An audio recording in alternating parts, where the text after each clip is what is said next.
Now, let me just quickly take this story. The Nigeria Police Force says it has made a significant breakthrough in its efforts to curb electoral violence in Edo State with the arrest of 2 political thugs, namely Edwin Obano, 43-year-old, and Audu Tajuddin, a 41-year-old. Now, acting on a tip-off that some individuals had been armed to cause mayhem and disability during the election, the police operatives swooped into action and apprehended Obano, a leader of an armed group at Oredo Ward 4 at about 9 p.m. and Audu Tajuddin at Igara Akoko Edo on the eve of the election.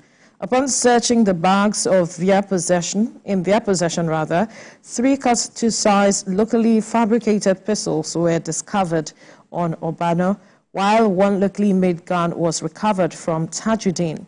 The police and other supporting security agencies say they will not tolerate any form of violence or disorderliness during the election in Edo State. Now, the suspects are currently in custody and will face the full weight of the law. And these are the pictures on your screen showing you there. The police has walked its talk so far, making these kinds of arrests, and it says that it was based on intelligence, a report that they were able to, apprehend these persons. Now, talk to us from your perspective with regards to this matter, addressing where politicians are using political thugs to perhaps cause mayhem during elections. One would think that we would have weaned ourselves of all of these issues, but we're still seeing them very present with us. And how have we been able to manage them? Unfortunately, our politicians will never learn. And sometimes, some of these thugs, interestingly enough, may not even have been hired by the politicians. I tell you how it works. I don't know about you, but leading up to some elections, I've had neighbors that we've lived very well together over the years. And suddenly, on account of people that we both may never meet in our lives, who don't even know who we are. Right. And then somebody just suddenly declares me an enemy. Right. Because we're on different sides. We have ideological differences. Right. You want to go this way, I want to go that way. And we suddenly stop talking to each other. It happens. And so you find situations where people take it upon themselves they just take the battle upon themselves, So that also happens. But politicians also do it.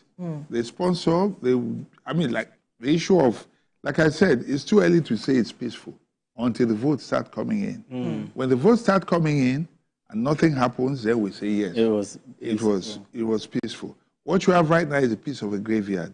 It won't stop them from trying because they're desperate. They don't want to lose. There are 3 strong forces here, pulling, on all sides. No one wants to give in to the other, which was why I started hearing those threats, do or die, and all of that. I mean, can call them Freudian slips, but they came out. Okay.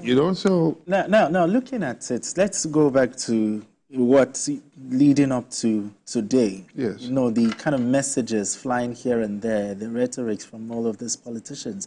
And you wonder, are we getting better or is it getting worse?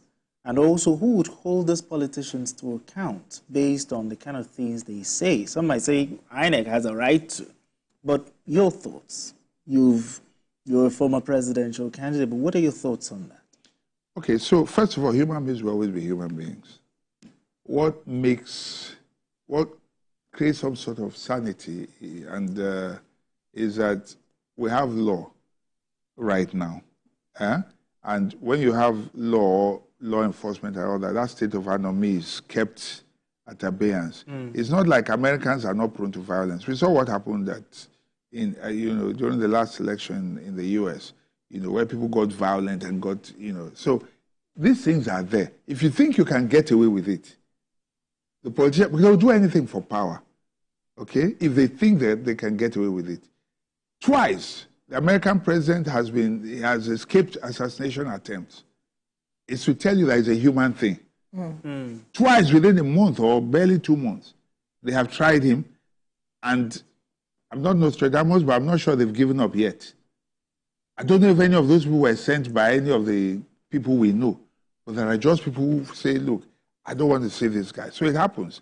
But what we need is like what is happening right now, where the police, the military, and all the forces have gone there and said, we will not tolerate any form of violence. And then they do that open show of force, you know, so that people know that, look, if you bring one, we'll give you 1,000. But what is the price for decorum and integrity in our political space? The price for it, or for the other, for... No, for decorum, whereby there would be no issue of, oh, you call him names, you bring him down, defame. No, I'm confused with the word price, because that, you know, if you say the price for it, you know, it's peace. That's all I can say. But I'm not sure that's what you're... That's what I'm saying. So it's peace. It's peace at the end of the day, which is in everyone's interest. And in any case, you lose election today, it doesn't mean you can't win tomorrow.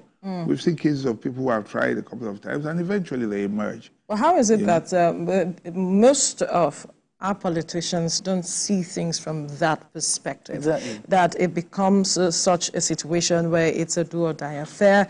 We go through the processes of the courts for as long as possible, and then at the end of the day, the courts decide, and the people are feeling, oh, we casting our ballots is no longer making a difference. It's now the courts that are deciding for us. Okay, ordinarily, the courts help to create a sense of peace, justice, equity. Ordinarily should. But where